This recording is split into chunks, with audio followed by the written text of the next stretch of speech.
Okay, thank you. Welcome. We're so excited to be here. My name is Kaya Williams. I am the Community Outreach Manager for EPN. I will share a little bit more what EPN is in a second, but it does stand for the Environmental Protection Network.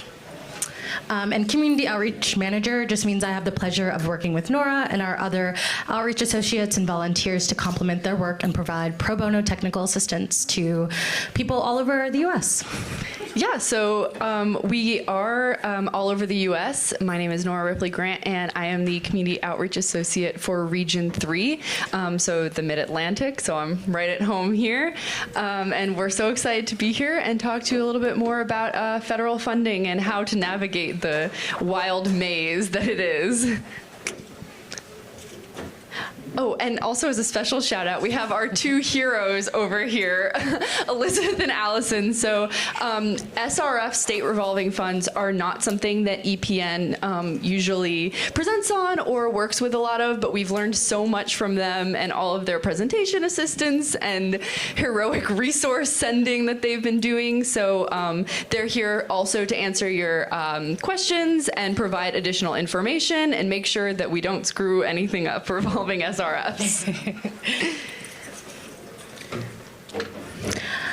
Okay, so just to give you a quick outline of the presentation and how things are going to flow, we have some introductions and overviews of who we are, as well as some of the work we do, and then we're going to move into various opportunities for funding, including federal funding opportunities, state revolving funds, and then also philanthropic funding, like DAF staffs, donor advised funds, and community foundations, all kinds of different funding, and then we'll have a chance at the end for Q&As.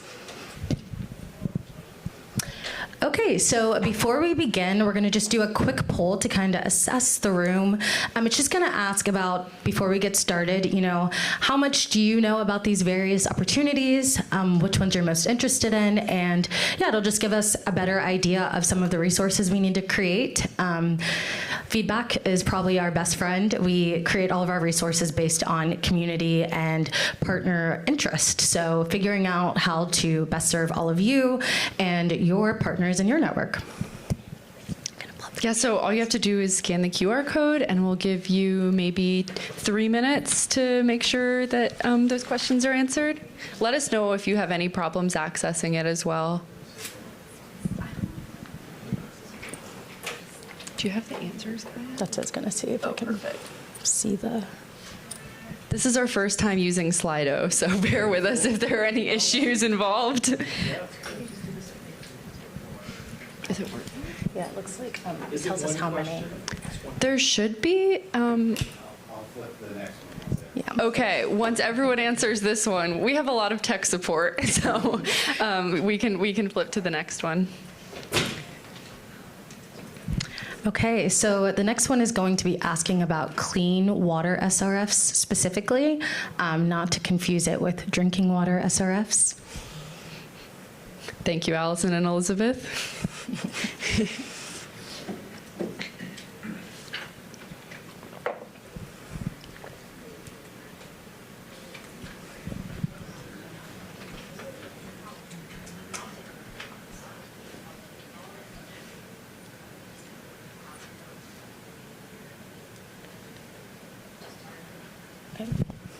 And this next question is just to get a little bit more information to the last question. Yeah, what about the program interests you the most?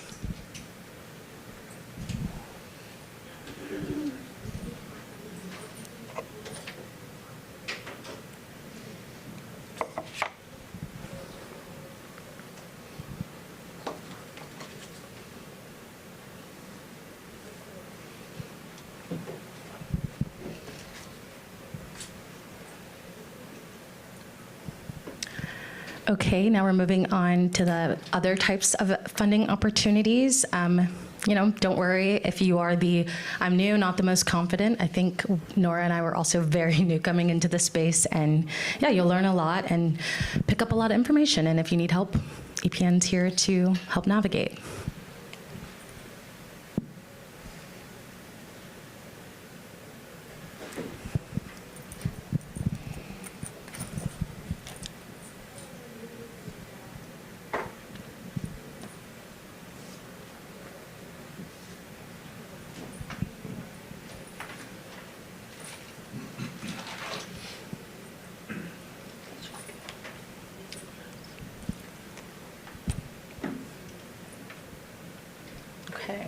And this one is for DAFs or DAFs, also known as donor advised funds.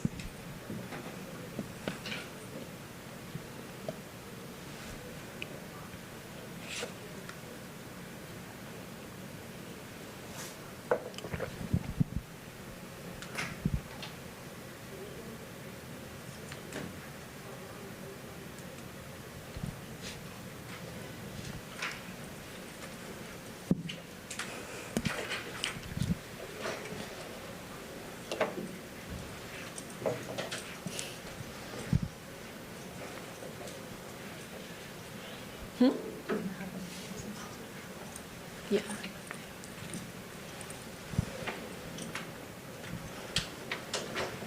And then this last question is just, again, that feedback part of this questionnaire, letting us know which out of these or what resources even would most help you in this process regarding all of the various funding types. Feel free to include it or also skip this one if you're not sure of what resources might help. But yeah, any feedback we get will help us create more and more.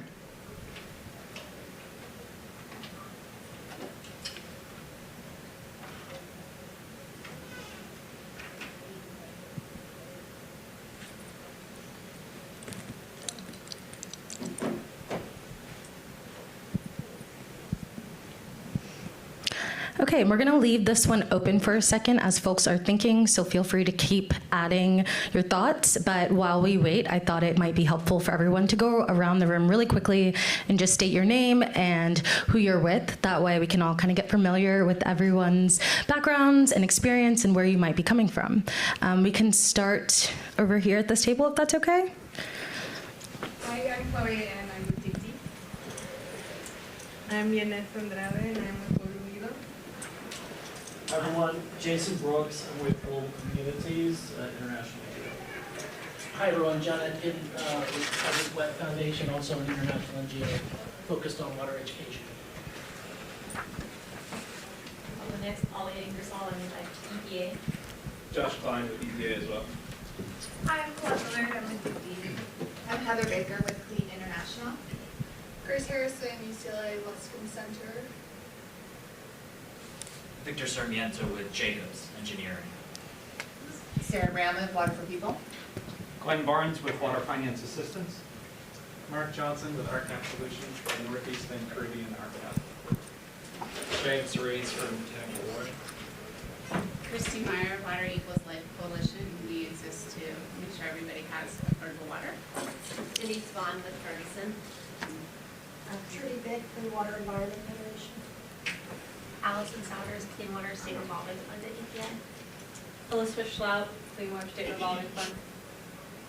I'm David DeArmy. I'm with Water for Good and the One for All Alliance. Steve Fleishley with the Natural Resources Defense Council. And Gary just came in late. Yeah. No, I was on a phone call. Sorry. Oh, you're fine. We're just I was both right. Jeez. we're just name and who you work with. Gary Bellin with American Rivers. Perfect. We all know Gary now. We won't forget him. And I thought I was friends with Steve. Not anymore. Put you on the spot. Well, it is lovely to meet all of you. Definitely leverage this time and this space to connect with one another. Also network, find resources that might help you in your journey or even just lessons learned. So we're going to go on to the next slide and give you a little overview of EPN. Yeah, so EPN was founded in 2017 as a response to the Trump administration, but we very quickly pivoted and said, this is not what we need to be doing. We need to be providing pro bono technical assistance to under-resourced and underserved communities, especially because that's where we really saw a need.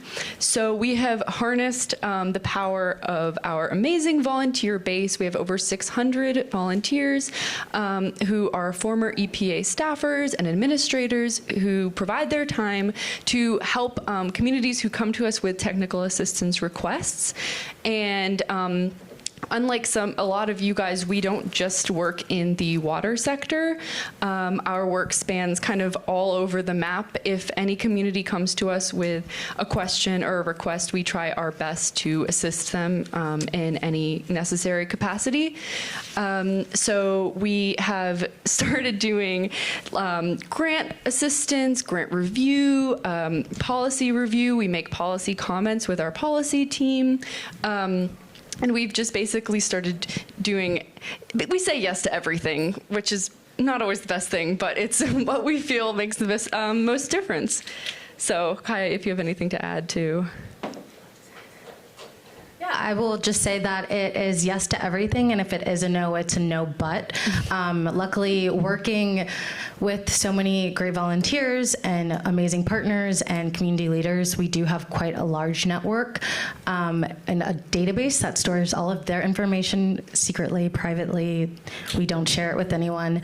But yeah, we are happy to facilitate introductions or redirect you to a better resource. Yeah, I think something that we hear all the time while we're working in the sector, and I know something that I've heard this morning as well, is that there seem to be all these different groups doing all of this fantastic work, but sometimes it's really difficult to know about those groups, even if they're really close by. And that means that people aren't working together and kind of compiling resources for more effective attainment of necessary goals. So that's something that we feel really strongly about, trying to just connect as many people as possible and get conversations going so that we can all reach the goals that we're trying to achieve. We can go to the next slide. Do you want to do this one or do you want me to? Yeah, so this is just kind of a breakdown of more of what we do. So we have a policy side that works with some of our volunteers to make comments on federal and state work that's coming out. We also have a EPA workforce recruiting and mentoring program that is up and running now. But the meat of what we do and what Kaya and I mostly work on is our pro bono technical assistance building. So we have the EPA alumni. We've responded to over 700 technical assistance requests from communities. We've assisted over 100 entities in applying for upcoming funding opportunities, which involves anything from registering from sam.gov to identifying funding opportunities to reviewing their grants and making sure that they access all the money that is coming down the pipeline right now, because there's a lot of it.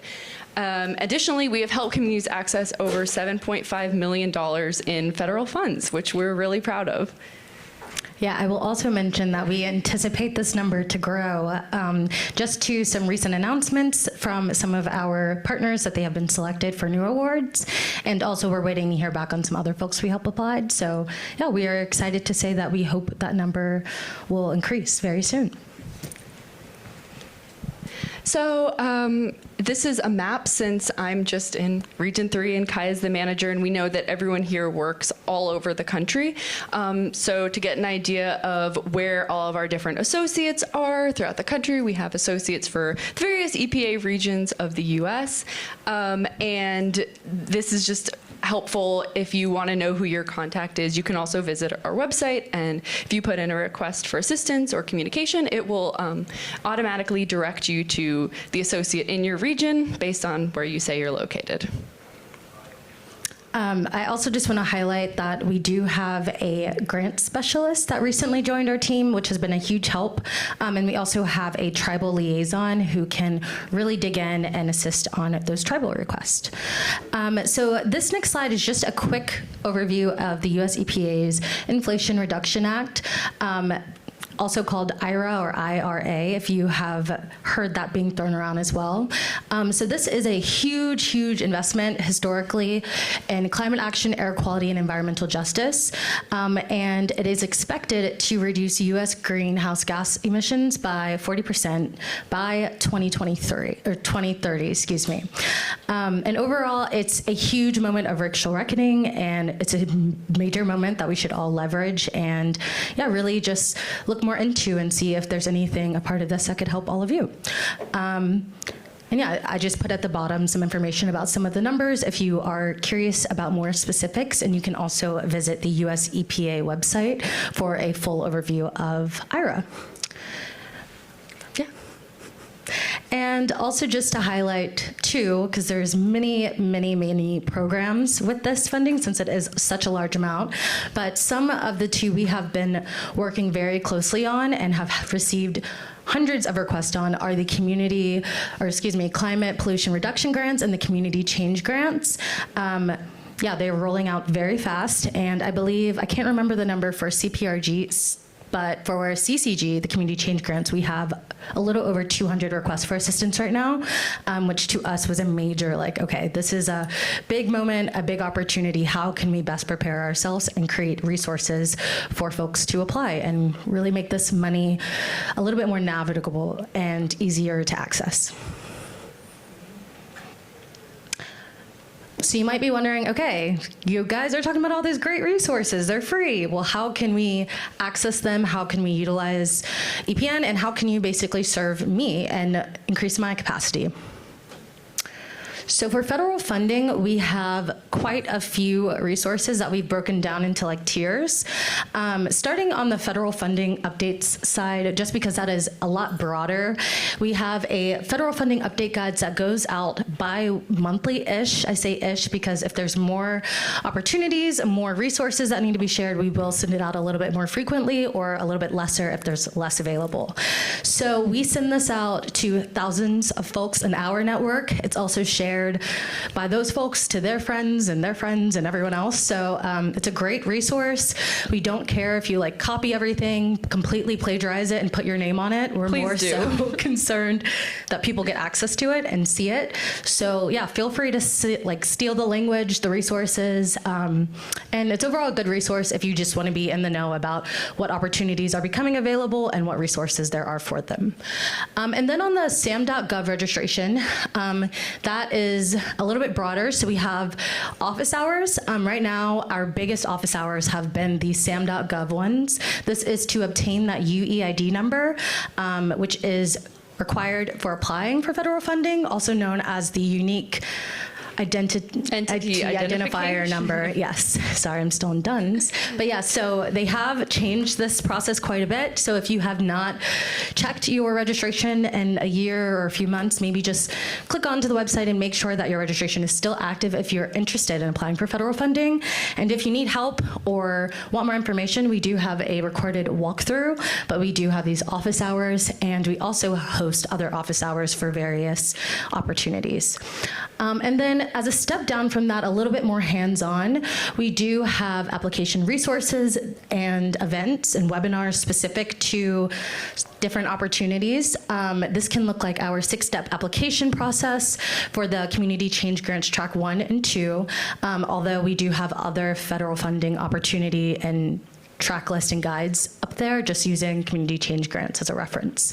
So yeah, these application guides are kind of like timelines almost, except it is a proposed timeline. So if you are, say, behind on the timeline, or I don't know, you're just jumping in late, we will never be like, oh no, you're too late, we won't help you. It's more so just proposed to hopefully help you apply, knowing that you have a little bit of additional time at the end in case there is any like technical issues or if they ask you to submit something else. Yeah, I think one of the benefits of this is I know we get overwhelmed all the time looking at the notice of funding opportunities that are put out by the EPA. They can be really long and comprehensive, and they're full of so much information, but it's really hard to digest it, and that's our job. So that doesn't even speak to like the community members who are on the front lines and dealing with these issues and need this funding.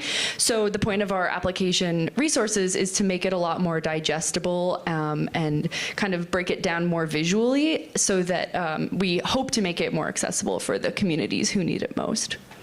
And then also included in these resources are checklists, which basically highlight everything in the NOFO, almost like a rubric, so you can check everything off and make sure that you didn't forget any pieces of the application. If you are partnering with someone and you don't know how to write an MOU, we have templates and samples for pretty much every document you would need to submit. Yeah, so definitely check it out. And again, it's not just community change grants, there's quite a few up there. So yeah, we're happy to help. And then as another step down, we do partner matching. So this can look like again, a webinar event specifically catered to partnering and also just asking questions about eligibility and generally broad overview like questions of the NOFO or the Notice of Funding Opportunity. But we do circulate this survey from the moment an opportunity is announced, typically, and if it's an EPA funding and the US EPA's like presentation or announcement webinar, and it is just a link that goes to a Google form where you can fill out all of your information as well as why you're interested in applying for the funding and what type of partners you're looking for. If you're not looking for partners, you can also use this form to request assistance, and from there those survey results are public, so just want to be transparent about that. But the idea is so that you can fill it out or someone else can fill it out, and then you can basically use this document of results and kind of sort it by region, topic, and do a little bit of match.comming. So it's like scroll and find your fit. If they don't match, go to the next person, swipe left, right, I can't remember, but yeah, so it's a little bit easier. And you want to Yeah, so, and then lastly, if you're like, okay, well, these are all kind of broad, I don't really feel the human connection, I have questions, and I want to talk to a person about it. Completely understandable. That's why we have the one-on-one support. So if you are someone who wants help brainstorming ways that you can apply for federal funding or different federal funding opportunities that you need help identifying, we are here to help. We can help with comments on potential project ideas that you have. We can answer any questions that you might have. We can review draft proposals. We do not do grant writing itself, but we can help with grant review and provide comments. We also have so much fantastic technical assistance by our former EPA staffers. These were people who used to be the people that were awarding the grants and reading through all these applications, so they know what to look for, they know what comments to provide, and they know what changes might need to be made so that we can help you get the best chance at achieving that federal funding. I will also just mention on the grant writing, and if you are looking for grant writing, although we are not providing it right now just because there's so many requests and so little of us, we could potentially connect you with a grant writing resource, or one of our partners, if you align, are offering funding to hire grant writers. So again, it's that no, but hopefully we can point you in the right direction to find someone. Yeah, so these are just some QR codes that you can quickly scan. These will also be up here at the end, so don't worry about it if you don't scan it now. There's just one for requesting assistance, signing up for our federal funding and updates, and then community change grant assistance specifically. We can leave that up for like 30 seconds and then get into the SRF meat of the presentation.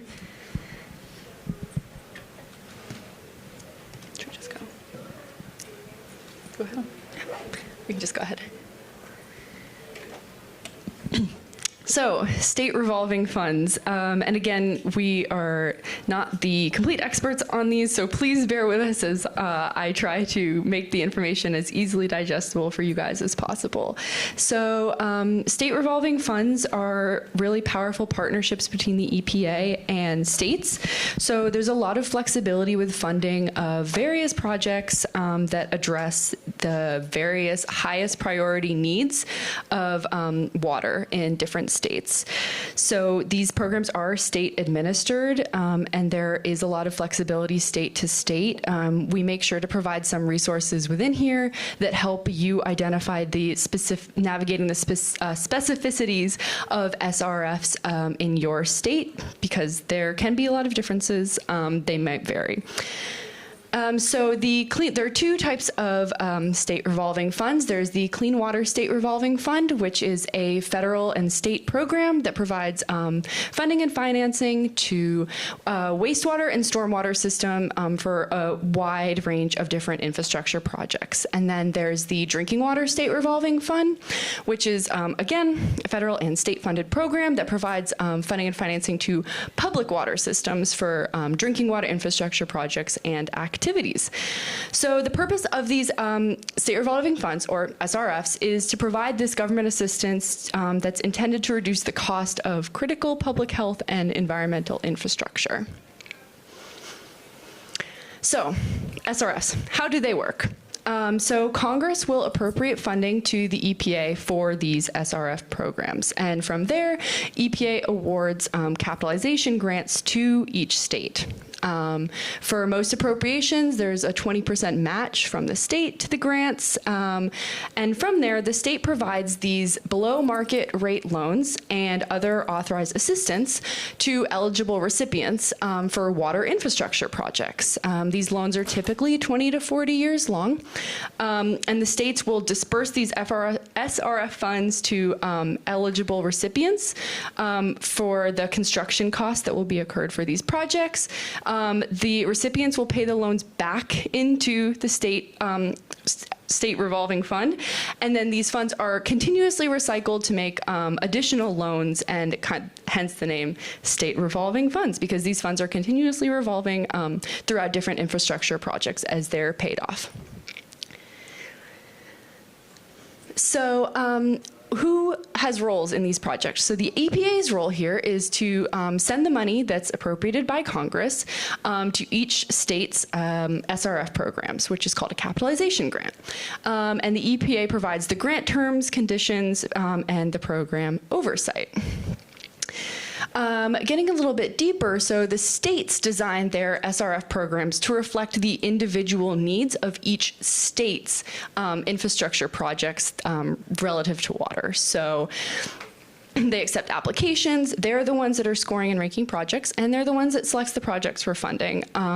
Usually they have to match 20% of the annual contribution, but the bipartisan infrastructure law reduced and removed it to try to make it easier for the states to access federal funds. So what's the community role here? To become involved in the state's SRF review process, they have to understand all the eligibilities, and they're the ones that are applying for the funding as well.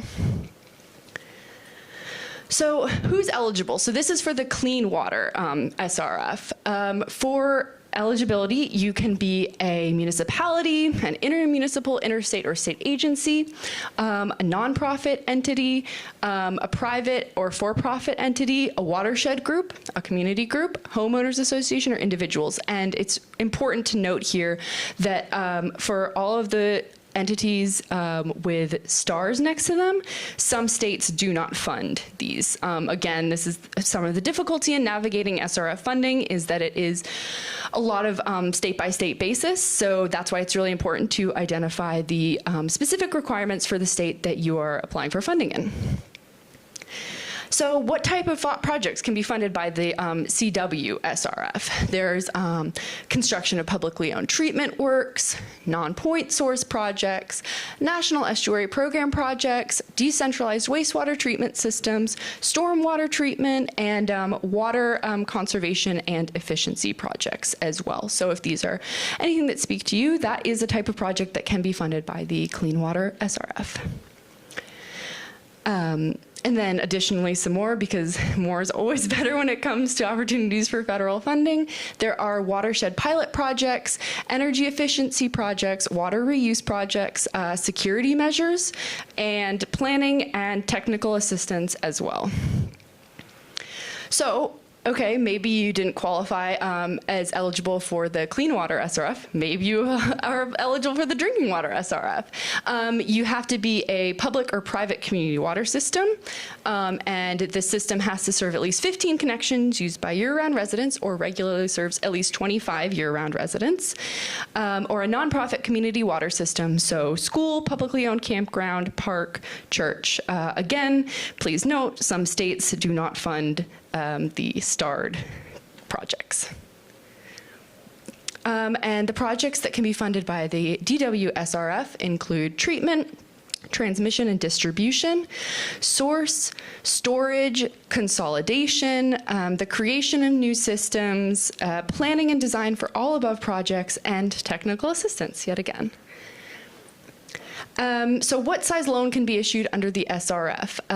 If we're right on this, there's no minimum or maximum loan requirement. In 2021, the loan sizes ranged for the drinking water SRF, 8,000 to 183 million.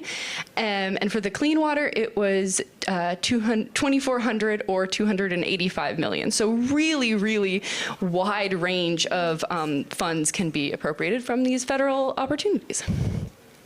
So what are the benefits? So many different benefits. The interest is typically charged at half of the market rate on these loans. So this can save hundreds of thousands of dollars over time. There's also the potential availability of additional subsidy, which would be more grant-like funds that don't have to be paid back like loans. For using the state revolving fund loans, it can go up to 30 years or 40 years for the drinking water SRF, which is typically a lot longer than the loan payment program that you'll get back. Something else that I think is really appealing and attractive about this is that repayments begin only up to 12 months for the clean water or 18 months for drinking water when construction has been completed. So you're not applying for these grants, beginning construction, and immediately having to just start paying back these loans and incurring more debt. There's kind of like a grace period that's given for these projects after construction. So this can serve diverse communities of all different sizes and socioeconomic statuses. There's a wide range of project dollar sizes. There's availability of technical assistance, and also you can pair this funding with other sources. So you don't just have to receive this and then, oh, that's it. You can't apply for any more funding or loans on your project, which is another benefit. So how do you apply? So firstly, you need to develop your plans and identify needs. So you need to confirm your eligibility first and foremost, and this can be a difficult process. We've included some QR codes so that you can identify your specific state person to reach out to and your specific state requirements. You're going to have to develop a capital improvement plan, which if you have any questions about this, we will have an opportunity to have our lovely experts answer them to the best of their abilities. And then state SRFs also may provide planning and development assistance. Once you've done this, you can engage with your state SRF program. They'll have a specific process and timeline for applications, and you'll discuss different funding options to build a plan that suits your community and your project that you're building. You're also going to have build an ongoing relationship with the state SRF. So these are all ongoing, and you're going to be working with these people. I mean, the loan is quite long, right? So this is an ongoing relationship, and you'll have assistance throughout the entire thing. So yeah, these are a few of the resources that we have. So this is for the Clean Water State Revolving Fund. If you scan this, it will immediately take you to your state's assistance page. And we can also, if anyone who wants the slides that have all these links, please just come up to us afterwards and we can just email them right over. And then we have more information on the bipartisan infrastructure law and the drinking water SRF contacts and website. So I can leave this up here for about a minute while we hand it over to Kaya, and thank you. Thank you. Don't mind. Thank you, Nora. I feel like it has been 40-ish minutes, so we're a little bit more comfortable with each other, and I can sit down rather than standing. I'm not a trooper like Nora. When I have tiny heels, I tap out. Okay, so before I jump into philanthropic funding, I want to really quickly go to the next slide just to also offer this webinar, Introductions to the Clean Water State Revolving Funds. It will be on May 15th from 2 to 3 Eastern. If you are interested in joining to get some more information, the EPA will be hosting this. And yeah, I urge all of you to join. Again, as Nora mentioned, we will provide these slides to anyone and we can include and embed the link. Okay, so just starting off to some basics. Oh, sorry, Nora, can I see the clicker? Oh, good. Okay. Philanthropy basics, just defining philanthropy first, what it is. So basically, it's structured and formal giving to registered charities. These are sometimes formal and informal. And you might be saying, what does this mean? That just means you have to be structured to accept these funding opportunity or philanthropic dollars. So the requirements for that are basically to be tax exempt or a 501c3. But if you're not, don't worry. You can also apply through a fiscal sponsor. I will mention that most sponsors will charge somewhere between 10 and 50%. So yeah, just a little bit less flexibility in the way the funds are spent. Okay, just to give you more background on some of these terms, we're going to go over where some of these sources come from. Where do these dollars come from? Or just, a bunch of rich people throwing them out and they're going to where they need to? No, there's a few processes on how we get there. So the first one is private foundations. This is normally formed by one or more people, and they have various rules that are applied and mandated. It tends to be a disclosure of donors and a lot of transparency on how the funding is going to be allocated and on reporting. We also have community foundations. These are a cross between those private foundations and charitable organizations. So this one has no required payout, and it does release the funds from the public to give to charities within a specific geographic location. Next are those DAFs, or donor-advised funds. These are an account typically managed by a sponsor organization, and it's used for the same philanthropic giving. This just gives a little bit more wiggle room in the way that these donors are the ones who kind of control the account and this funding and take the tax deduction. So this is really helpful for some folks, and it also allows you to make contributions to other charities as well. Again, with the approval and the advice of the donor. And then individual, this might be volunteers, people in your network who are donating to your organization or to projects. And it's a lot less written out. It tends to be very much relationship based. And yeah, typically someone who supports your project or mission and values. And just to give you an idea, over the past decade, donations have increased by 69%, while donors have declined by 19%. This is the largest drop. The largest drop is amongst those small donors. So just being mindful of that. Okay, so this next slide is a quick 2 to 3 minute video that just kind of goes over what donor advised funds are and how they work. Kind of a visual for anyone who is like, okay, you're giving me a bunch of words, but I still don't understand. And this website as well also has a bunch of resources for getting started and just getting more information. So I'm gonna click onto this. It should be embedded. Oh, if you go back one more. Yeah, and if you click the middle, I think should play. It's perfect.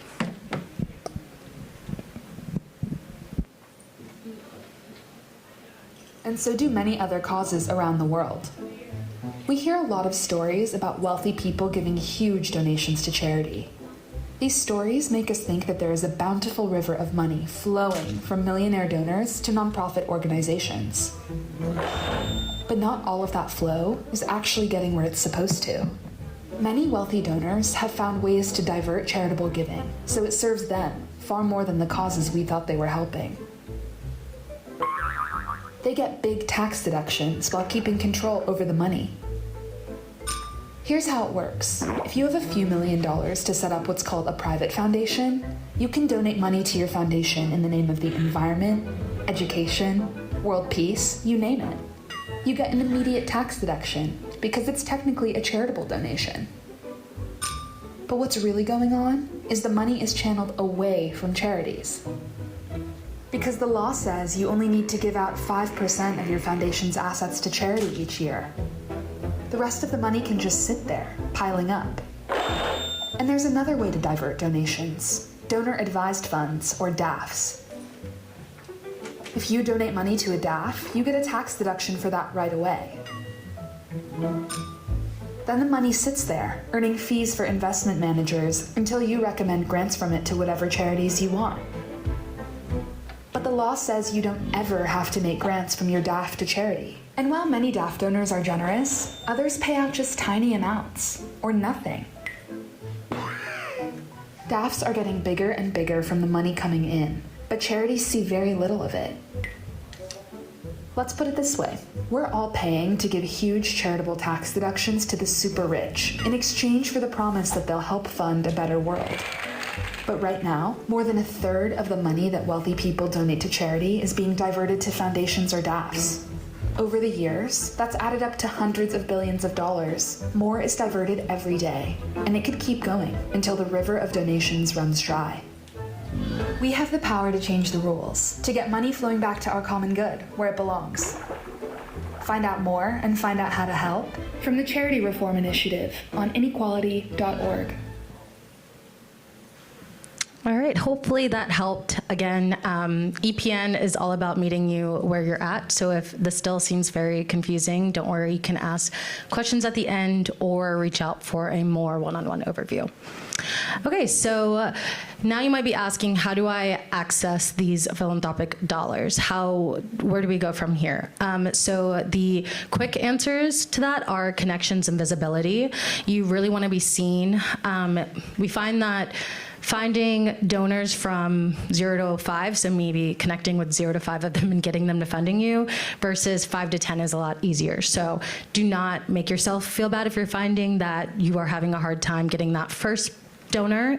Typically, it is the most difficult. It does get easier as you continue, but definitely focus more so geographically on issues. You want to try to find donors who seem very aligned with your mission. Authenticity tends to serve folks well. Try less so to find a donor and cater yourself or project to their mission, but instead find donors who already align with your mission. Yeah, so next slide. So just to go over what some of these look like and also how you can be seen by various donors or tools you can utilize. So again, those personal and professional networks will go a really long way. Imagining you have volunteers or a board, they don't have to be super wealthy or even donors themselves. They just really need to be a strong contact or an influential person. And if you have a great connection with them, you should reach out and say, hey, we're looking for philanthropic funding. Do you have any suggestions or anyone that you can facilitate an introduction with? That tends to work really, really well. And it also comes with a kind of a starting point with some trust because you were referred to them. Also community organizations and businesses, volunteers again, paid and earned media, and also just events like this where you're networking with folks. So to give some resources, Just Fund is a platform of various organizations. They offer typical grant application assistance, so you can reach out to them and they'll help you fill one out. But once it is completed, you will only have to do it once. It kind of works like a Common App. So you fill out that one application and it'll kind of match you with various folks who might be aligned, and those donors will reach out to you directly. So you also don't have to reach out to people and ask them for money, although if you did, it wouldn't be the worst because they're expecting it. And then Tides Advocacy, this one offers fiscal sponsorship and also just basic general support help. And then Tides Women Environmental Leadership Fund is a pooled fund, very similar. And then also Candid, which is a subscription service. It's not free. It can be a little bit pricey, but it does have a foundation directory and other information. And all of these can be utilized to kind of start doing research on various donors, philanthropic opportunities to see which ones might be most aligned with your work or project. Okay, so kind of going into, before we go into the next start, how to evaluate like the philanthropy effort for you. Just be mindful again that one size does not fit all. There won't be someone who, I guess, matches perfectly maybe, or even if you're going to trainings or webinars and they're like telling you, you should be doing this, you should be doing that. Yes, it's helpful, but also just recognizing everyone will be a little different. It's all based on, again, your project, your work, and what best aligns. But what networks do you already have that you can leverage if you are starting this? And if you aren't starting, if you're a little bit farther along, how can you leverage some of those donors that you already have relationships with? Typically, these folks are people who want to help. They are investing money because, like the video mentioned, they either want to receive money, but majority of donors do have passions and interest in a certain issue. So talk to them. They might not be able to offer funding or be your donor specifically, but maybe they can post you on their listserv or help you get outreach or just give you advice on who maybe might be the right person to reach out to. So definitely leverage those folks that are already in your network or donors that you may have already come in contact with, even if they did say no. And then also lifespan of effort. Is this something that it's a single issue based? Once you get it done, you are kind of done with the organization, or is this something that you want to continue to have longevity even after the issue is solved and work towards multiple issues? That is something to think about when looking for philanthropic funding, because they will ask things about timeline, and also noting that some of these funding opportunities are reoccurring, whereas others are like one stop and done. And then also, obviously, what type of work you're doing, what project you're most focused on. Always push visibility on your website, on your email listservs. Again, authenticity is great for philanthropic dollars. Our expert always says, do you, but make sure you do you loud. Make your message very clear, so that way if they stumble across you when you're presenting on a webinar, that blurb, whatever you share in an email, will catch those donor attentions. Okay, I'm not going to go through all of these pros and cons. I didn't want to throw too many words, so I tried to create a page that kind of covers all of it, but I have it written out in kind of a bullet format. So just to start with the challenges, because I think it's better to end on a harsher note and end on a good note. So if you don't already have connections into a network of donors or foundations, obviously it can be hard to find footing.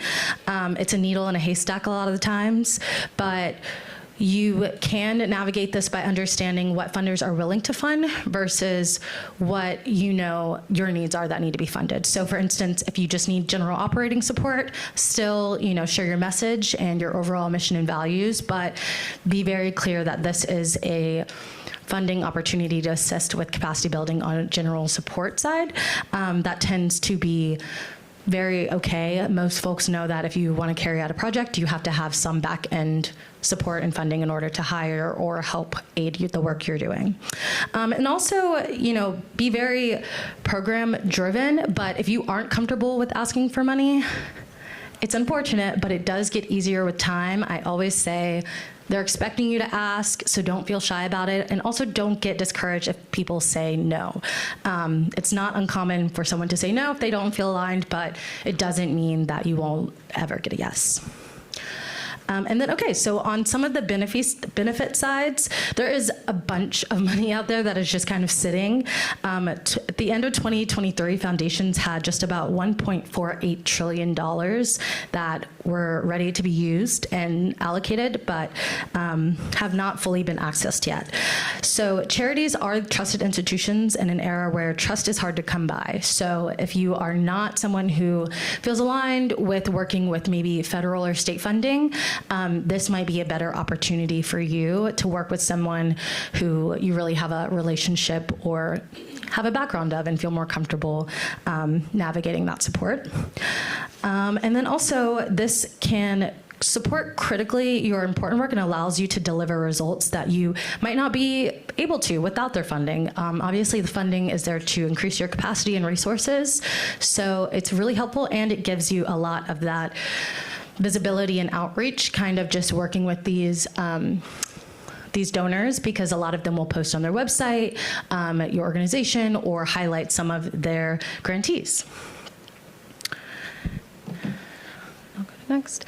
And I also just highlighted some additional challenges. It's pretty much an overview from the last slide, but just to break it down a little bit more and make it less wordy, just some general challenges, identifying, engaging with donors, aligning your goals to theirs, measuring the impact of your organization or project, and the sustainability and dependency. Obviously, when it comes to fiscal sponsors or a lot of these funding opportunities, they do have some control, and that can be hard.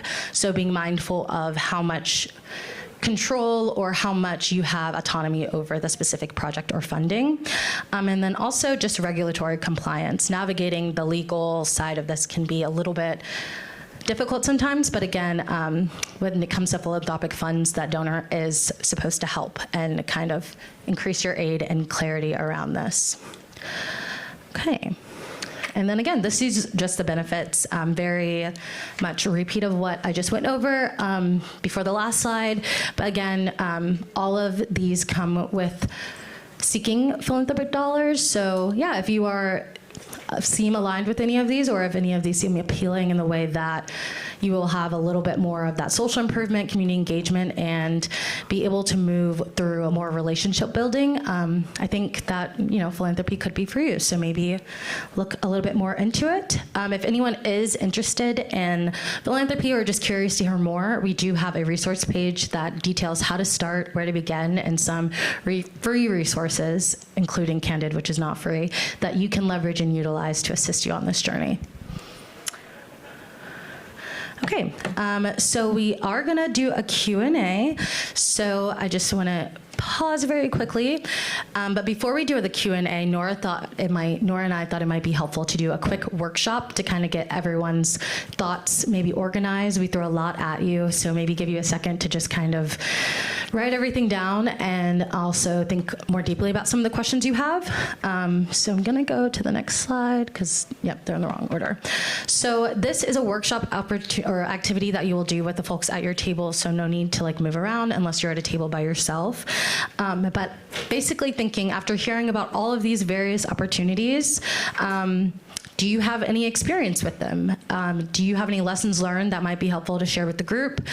Also, what are your biggest fears and pushbacks regarding the various opportunities we presented on today? And do you have any resources that you would like to share to the group?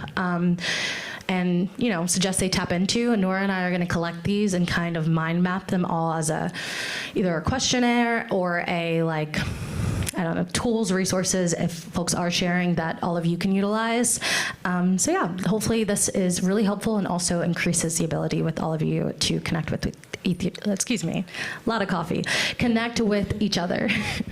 Yeah, so if you just want to take a minute or two to kind of write some ideas that you have personally, and then as soon as you're ready, just start talking and introducing yourselves and making connections.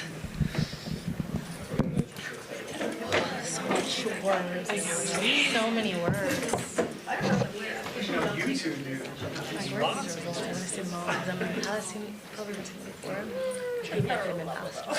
Results, yeah. Because what if no one cannot say that? Nate told me we had one more survey question. I just wanted to know approximately. I didn't want the. Yes, it's gonna be right. It's gonna be closer to the 23rd morning. I don't want the continuing password.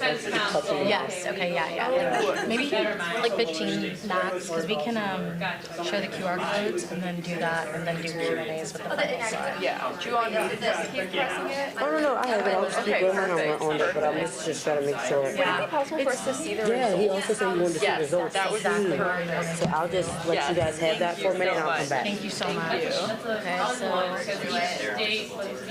we want to go up to the top. Look at it. Oh, we don't want to close. Wait, let me check. We don't want to close it. Yeah, Becky Hammer read. Yeah, so they're not on there anymore. Probably more than. Because there's Claywater and stuff.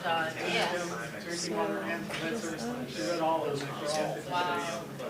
It's not just on the back definition. Do we have to go to the whole lead service line? No, but it wasn't just on the definition. It was on on how policies. Yeah. Like for lead, allowing partial or full replacement. They don't have to support. Okay, that makes sense. Yeah, so anyways, take a look at it. I'm going to, I'm actually writing my grad school costume, and I have to Perfect, this just came out. Yeah, 2 of those. There's a whole 2 pages now. Right. Anyway, that's great.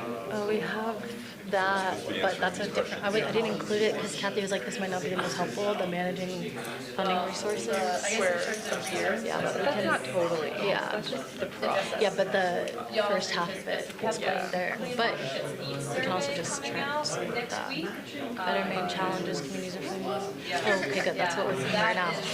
Funding that maintain level of experience within each.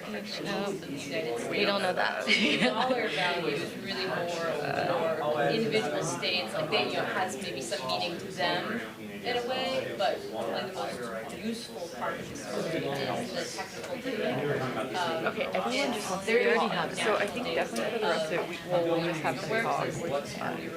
I think maybe instead of collecting note cards and mapping, we should have people share. If you're around the edges, you're finding Oh God, yeah. No, I do that, but Yeah, we I don't have to share. think we should just say like. Because I was gonna, they do have resources, so people should tap into them. I can add a slide page at the end with like, links provided during the. How do you compare that? Yeah, we'll have them talk for what, like. the data is so specific, so I'm so tired. Me too, 14 hours. More now I'm happy because I went to where 1 key off of it, tomorrow we can't, but I'm not about to be tomorrow. A lot, I'm tired. I know. I'm gonna eat and get the items. Maybe not. But maybe we at like 4:10 and just have everyone share out. Yeah, maybe like 1 or 2 things from each table. Yeah. What made it challenging was, What about questions? Q&A. That's what Congress said. Ask a question on that. Yeah, documentation of every dollar. For more information, for more information to request assistance. There's engineer design plan. Actually, I mean, to be honest, we don't even have So to it be wasn't at the enough just to whole. say like, we have needs. I mean, we definitely said everything.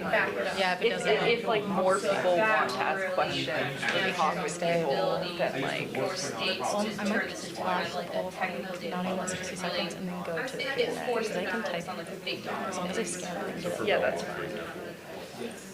That 2 different people submitted. Yeah, once we get to things for attention, I'm gonna pause for Q&A. So what happens is in those situations, Well, I guess we could give that. We could do like 407. my team decided that we wanted to not just Impressive because I did not want to present it for a full hour. Yeah, we did it for a long time. I know. I thought we were gonna have too much time on our hands. Yeah, me too. We have to take a picture just when everyone moves around. I can't believe it's the photographers. And there was no, They're recording the entire. I know. I was like, I know. I spilled water on myself while you were talking. I was like, it got me on camera. the QAQC for treatment plants was down to, is there a data match? Are the lat longs overlapping? Now that we have limited time and still have limited money, we're going through for a second pass and trying to do now more of like character match, like buffers now, like are they within a quarter mile of each other? Does it make sense for there to be 2 treatment plants? Like no, usually it's 1.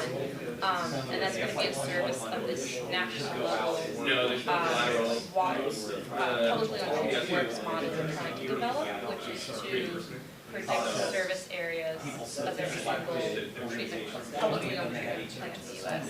Are the states like what kind of? There's a bunch of questions. Is there a drinking water one coming out? When is that? That one, I don't know for sure. I know drinking water, I know the folks that help them in the Office of Research and Yeah, we Development should definitely leave time are for ones that questions. are called like SBAR model.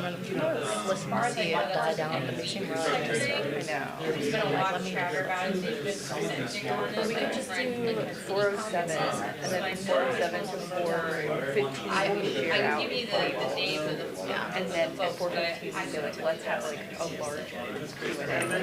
ask your question. It needs to be to like your. What is the intent of use for the data to report to Congress? Reauthorize that sort of thing? Yeah. No, Biden didn't ask for as much as sort of the. Recognizing it is 4:04, sorry, just giving you guys a 5-minute warning so we have time to share. Yeah, no, those are excellent questions. Sorry, like in my head, I don't know what I'm saying. And I had like, I had a large coffee, which is like really 4 or 5 cups of coffee. It was iced though, and then I drank some more. No O&M. And I had shot espresso, because I was like falling asleep when I was driving. Not falling asleep, but you know, you're just like sitting there in the car driving. I was like zoning out, and I didn't want to. That's when I started listening to the thing like as a podcast. So I'm not right now, but I'm also like, that knows social boundaries. I'm awake, I could go on a run, but I really want to talk to this. I do not want to go on a run. I've been talking to people all day. Hoping today I didn't have to talk too much tomorrow. Networking and doing it because I don't have to worry about anything else. Today I was just worried about education. I know. So I'm kind of, I know I'm getting a little off track there, but so it's, I'm very happy with this first day. This entire time I've just been like, I'm not listening to anything you're saying. the allotment of the clean water studies. Drinking water surveys does. So this is a big difference between ours. We have a sister survey, the drinking water infrastructure needs. They started much after the clean water in terms of organizations of the EPA. And they have learned from, you could say, like the mistakes of clean water, SRF, and we're like, we want to get people to participate. If you want to tell states to give us the data, or something. So they Questions, surveys you guys do, or Florida's Asking about Because they were like, they saw the incentive. Like, we need to participate, we gotta like. I wanted to feel Yeah, but no clean water's not have that incentive. The allocation. Yeah, I know what you're saying. I'm always specific, like I'm answering this one for 10 items. I think it's a lot easier to have people write stuff down because It's like, I don't know what I'll let them know. It's like, oh, I'm going to follow up with that one later. I'll private message them. But this needs survey is also calculating non-point source needs, right? So that's It does it all, it does stormwater, anything eligible for us seems to really like sunshine. yeah, that was like the highlight of like everyone seems to like get the most every time. How do you estimate decentralized needs formulation? These things are just networking. Trying to share what you provide. I think a lot of it is, Yeah. it's a good exercise, like it's like, okay, this is more shows like the data gaps. But it also showed the deficiencies in funds. I mean, because no matter what the number is, it's gonna be way more than It's astronomical, yeah. right? So at a certain point, you look at it and like, well, what is this need? Oh my god, my mom is out of town. And she was like, It just wasn't, like, what do you do with it? Congress is like, oh, yeah. My mom wanted to. She's like, what do you guys doing? And I was like, Are they streaming it? Like, no. they might. Who knows? Maybe. I mean, it's like nothing to the animation. I see The that. answer was no. I was concerned. I was like, she's not showing up. It's we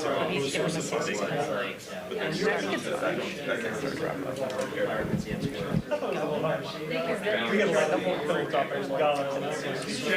I'm sure the big foundations will see that. For like SRF, is it people that trust it's all. Yeah. Which is good. I mean, I know it's not good. I would have done less talking. And then actually share out for that. Figure out how to. I think you're about sharing out. Sharing. Just wait till Yeah, you know, federal funding. and then with the Q&A does, it just doesn't cover everything, right? I was still in flashes when we told them. Yes. Well, like, as a QR code, we can say that. It was all answer any more questions, but please scan this code and ask. Yeah. Benefit itself around. Like, it's a tax break for the rich. Everyone's the take home. Without being excessive. I think a lot of work out. I know, that's why I thought it was a little harsh. I was like, I had like the brown bears cartoons. yeah. Where are you from? Alaska. Okay. What group? Engineering Ministries International. So that's a global organization. Like, gives people documents. You can really see the last poll was probably like, I want to know how helpful we are. I want to be able to look at the poll. If you got 90%, I feel more confident. but that's like a more self. It's a foundation, it's a private. Yeah. And like if you have time, please stay back. Yeah, was this section got 5 more foundations. Sorry, and that's actually why I was late. I was like, well, I'm gonna go grab this other one. Just giving everyone a 60-second warning. It was very average. I'll look at the slides later. And someone who has all really I've never seen it. The philanthropic foundations, though, I feel like are more interested in global because it makes their dollar go further, right? And so it's just how do we get I guess. Okay, we're going to begin in a second if folks can start wrapping up the last bit of conversation just to make it more broad and share it all with the room so that we don't miss out on any resources. This is a ledge outside of our window. I gave my spiel for the. I'm going to give them Two of them, so we think they have a neck that maybe they'll have. I think they stand up. I was hoping to die down. Okay, so we are now going to go to start off kind of table by table to share maybe some of the most common questions, takeaways, questions, anything on this slide that might have came up or more that you think might be helpful to share with the group or with us. So yeah, we have just about enough time to go over all of these and then also kind of answer questions during this as well. And we noticed a lot of the helpful takeaways for people were kind of just like listening to other people's experience. So if you have questions that you just want to ask the room and have other people answer them, just feel free to ask them and I can just pass the mic to whoever wants to help answer your questions as well. So don't just ask us questions, feel free to just ask anyone you want. All right, do you guys want to start with sharing some of the key takeaways and findings or questions that might have come up?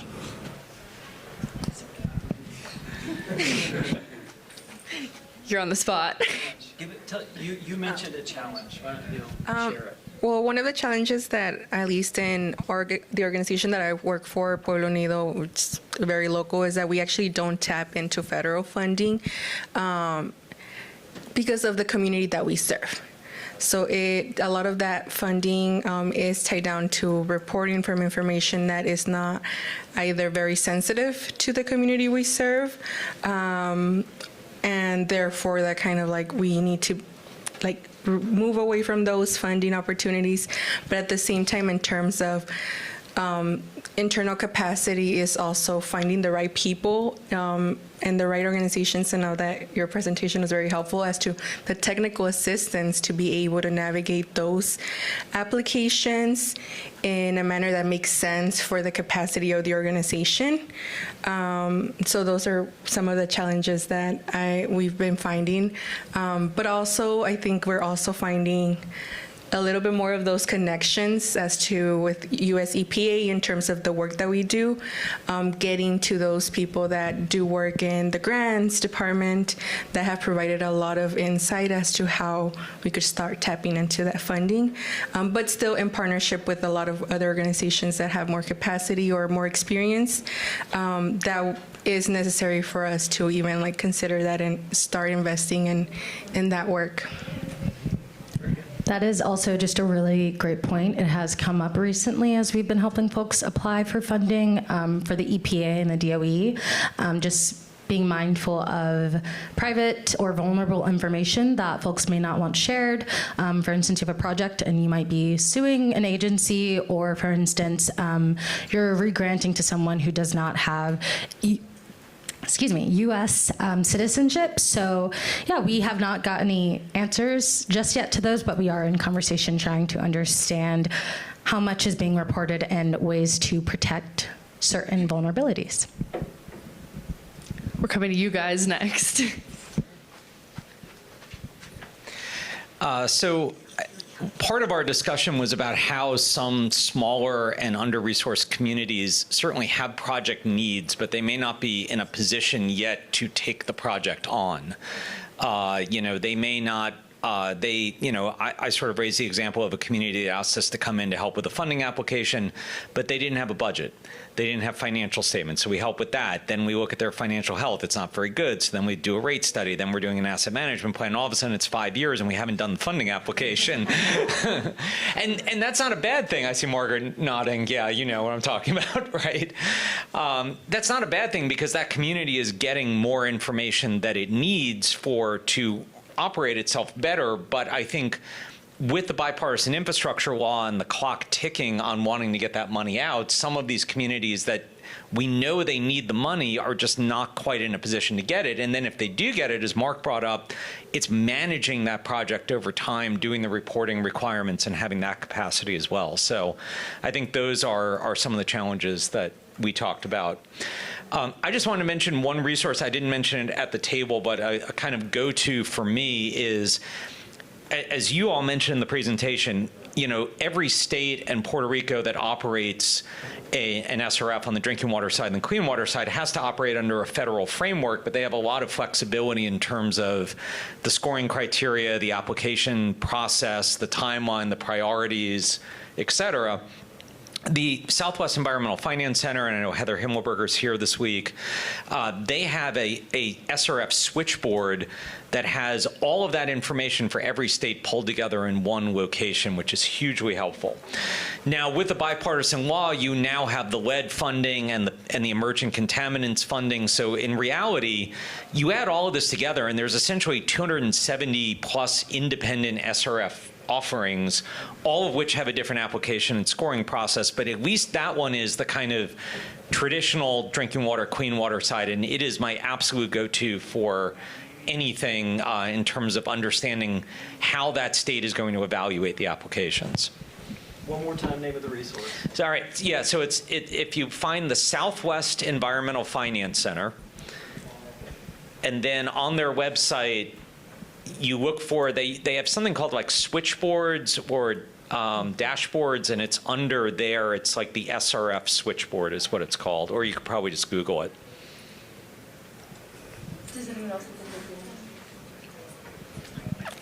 Just really quickly responding to some of that, I believe it's like on their website, it might be like a Zendesk sheet, maybe. I could be thinking of a different one. But also on the management of any type of funding, especially federal funding, that is a major gap we're finding right now. A lot of requests with a little bit of outreach in terms of reaching out to groups who have already gone through that process. However, we have hosted 2 webinars and highlighted a few community-based and small organizations who have applied for various types of funding and received it.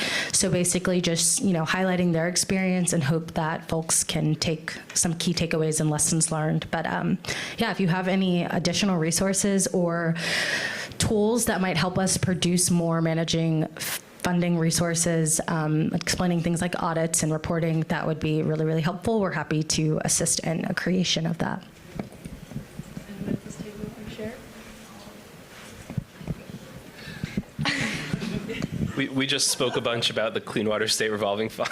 That's okay. It was good. That's it. That's good too, yeah. We just leverage the moment. Many eligibilities, hard to know what the needs are for smaller communities and how to get them access to funding, which is part of what we found with the Clean Watersheds Needs Survey, and you can read all about it next week maybe if our report gets published. We coordinated.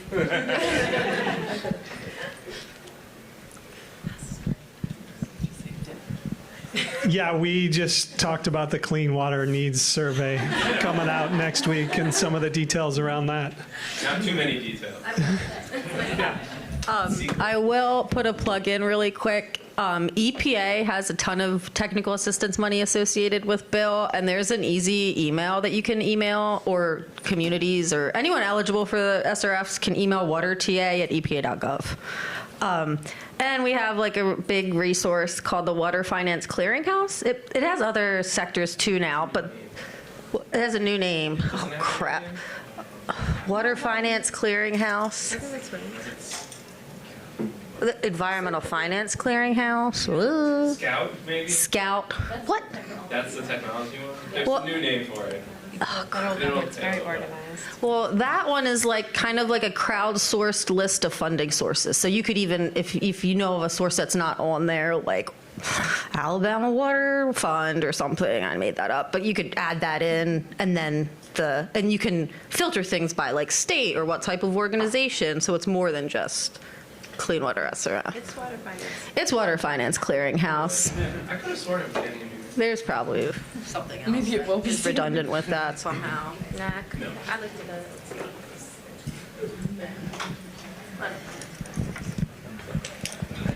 Okay, well, thank you, guys. I'm glad to hear that the conversations went well.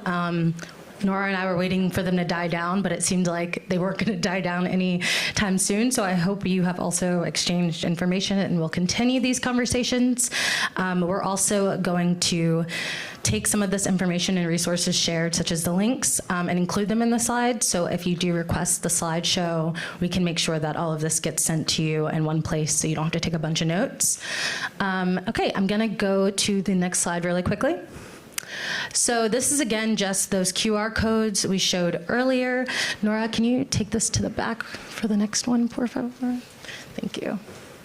Yeah, but if you do have a question that we didn't get to, or even a resource that you didn't mention or that you would like us to send to you, you can fill out that first QR code over there. For more information, there's a little, I believe it's like a open box where you can type in whatever you want. Yeah, you can type in a question or a resource that was shared here that you want others to see or that you would like more information on, and we can either follow up with information or add that resource to these slides before sending them out to folks.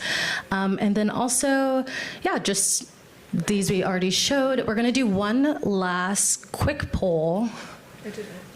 Okay. All right, let me go to the next one. Okay, so this is just kind of similar to the beginning.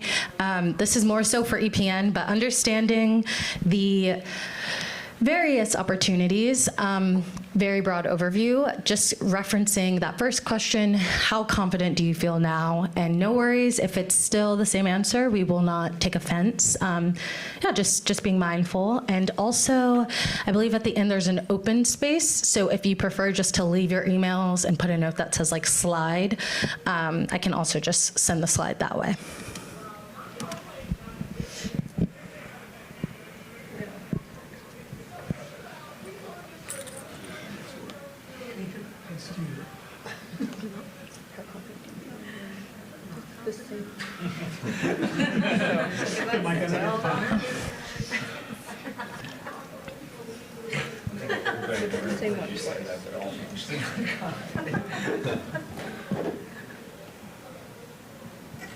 Okay. Is there anything? There's not an open one? No. Oh.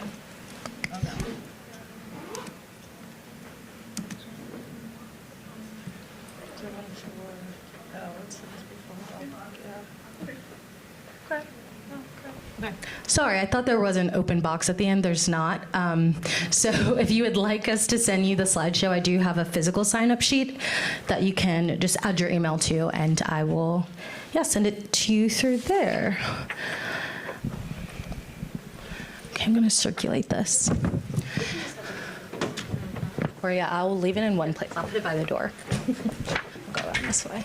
Also, we are at 4:22. That means that you have like 8-ish minutes if you want to continue those conversations or ask any questions or exchange information. But thank you. We're so excited and happy that all of you joined us. Thank you.